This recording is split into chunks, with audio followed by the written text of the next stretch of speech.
எண்ணும் எழுத்தும்.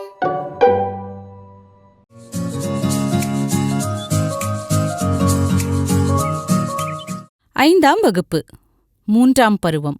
கட்டகம் 1, கோட்டைகளும் அரண்மனைகளும். அனைவருக்கும் வணக்கம்.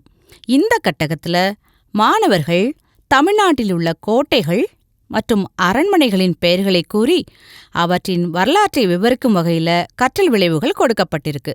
இந்த விளைவுகளை மாணவர்கள் அடையும் வண்ணம் 2 செயல்பாடுகள் கொடுக்கப்பட்டுள்ளன.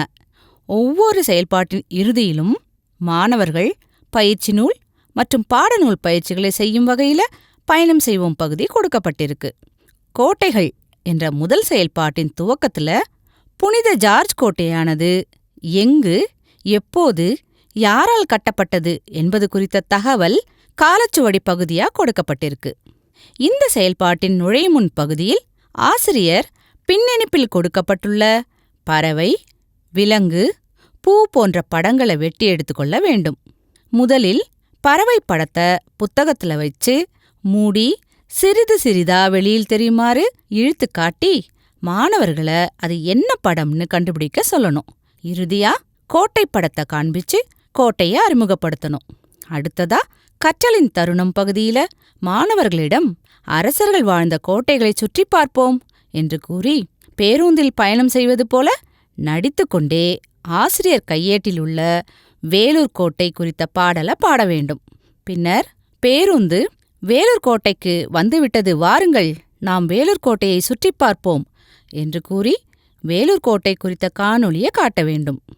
காணொளியை காண்பித்த பிறகு அக்கோட்டை குறித்த வினாக்களை கேட்டு கலந்துரையாட வேண்டும்.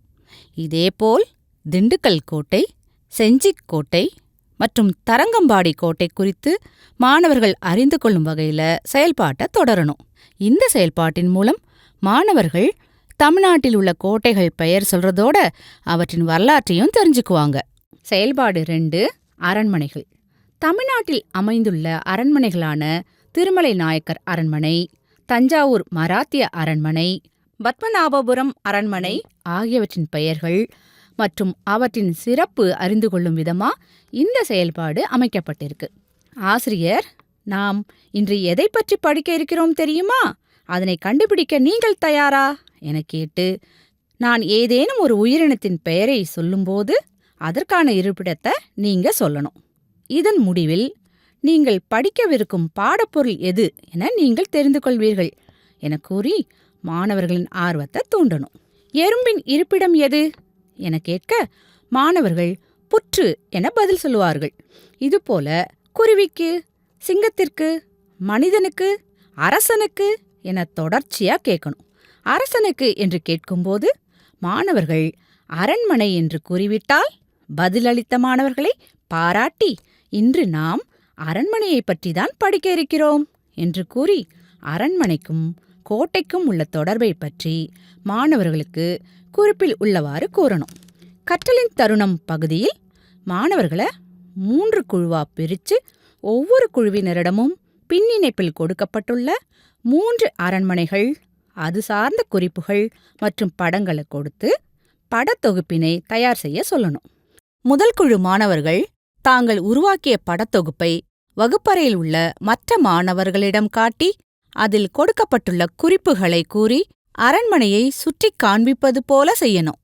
இதுபோல அடுத்த குழுவினரும் தாங்கள் உருவாக்கிய படத்தொகுப்பினை மற்ற குழுவினரிடம் காட்டணும்.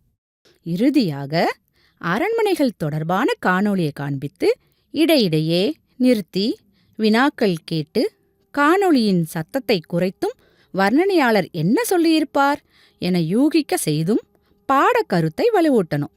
மேலும் காலச்சுவடி பகுதியில் கொடுத்துள்ள தமுக்கம் அரண்மனை பற்றிய தகவல்களை மாணவர்களுக்கு கூறணும். நன்றி, வணக்கம்.